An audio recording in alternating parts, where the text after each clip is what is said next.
Hello everybody and welcome to Coastal Experts. I'm so happy to have back with me Teresa Cowart of Remax Accent. Hi Teresa, it's great to see you. Great to see you too. Well, here are a few questions that people are asking when it comes to selling a home. Okay, so we have a home ready to sell.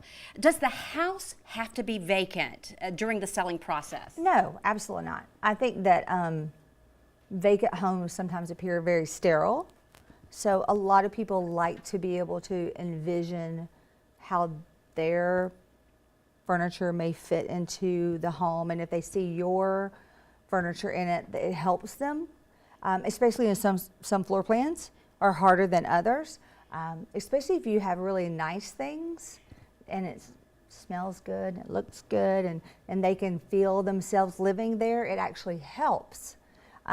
So what about when you go through and you sell a home, sometimes you don't realize how quickly that's going to happen. Let's just say after the closing, are there those situations where you could actually still live in the home or rent the home from the new owner? There's a lot of room for error there. So yes, there are people who, we call that renting back. There are those situations where that happens. I don't usually suggest that. There's a lot of things that can happen after you own a home, and it's very emotional. If you're an investor, it's fine. Right. But if you're not an investor and you're, like a normal consumer, and I have bought the home today, I really do want the keys. I want to move into the home.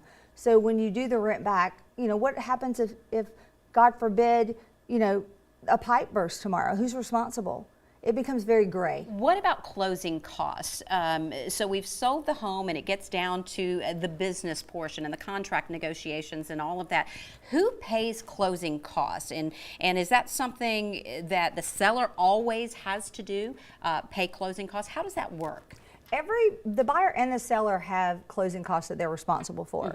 The seller's closing costs that they're actually responsible for are not really that much, quite frankly. The buyer bears the brunt of most of the closing cost. They really are mostly on their side. The seller pays the commission. That's kind of how it works. And however, that's pretty much standard. Yes. However, yeah, because the seller hires the real estate agent to represent them and to market their home. However, a lot of contracts come in with the buyer's agent asking, or the buyer asking for the seller to pay part of their closing. And that's negotiation. When we live in a home for a period of time, sometimes we don't realize that the home can maybe depreciate in value. Do you see that happen at times? And is that true? Absolutely. There are some neighborhoods that are declining neighborhoods, declining markets.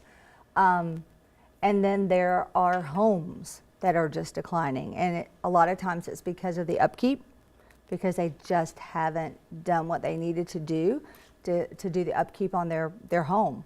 I mean, owning a home is a responsibility, and there are certain things that you have to do. You can't let things go. Okay, so Teresa, when we're in the process of selling a home, it can be overwhelming, and there's a lot of terminology that our viewers probably may be confused on or not even be aware of or even know. What are comps or comparables? I mean, what does that actually mean? That's one of the first steps to actually selling your home. One of the first things that we do as realtors is we run comps, whether you're buying or selling actually, but especially if we're going to list a home, is we're going to run the comps. We're going to look at what has sold in your neighborhood within a few miles of your home within the last several months, because that's going to tell us what the market will bear. You may think you have the greatest home on the planet and you've done all these upgrades. It really doesn't matter. It matters what the home will appraise for and what the market will bear. You keep up with that, and you do your research, and that's what makes you the expert where that's concerned. How do I know if my home is priced correctly, though? Well, we bring that to you. We bring those comparables in, and we go through them, and we actually have a synopsis of all the homes that have sold in your area, and we talk about these are the ones that, here's where they are. Here's the map where they're listed at on the comparable sheet. Here's what they sold per square foot. Here's what that house had in it. So it's very systematic, very orderly. And you try not to be emotional because your client is emotional because it's their home. So you're trying not to be emotional. You're trying to be very, very detailed and very systematic about it. And that's what makes her an expert. So thanks again, Teresa, for joining us. It's always great to see you. Thank you for having me. If you have questions about real estate for Teresa or questions for any of our coastal experts, well, visit the Coastal Experts page. You'll find that at wsav.com.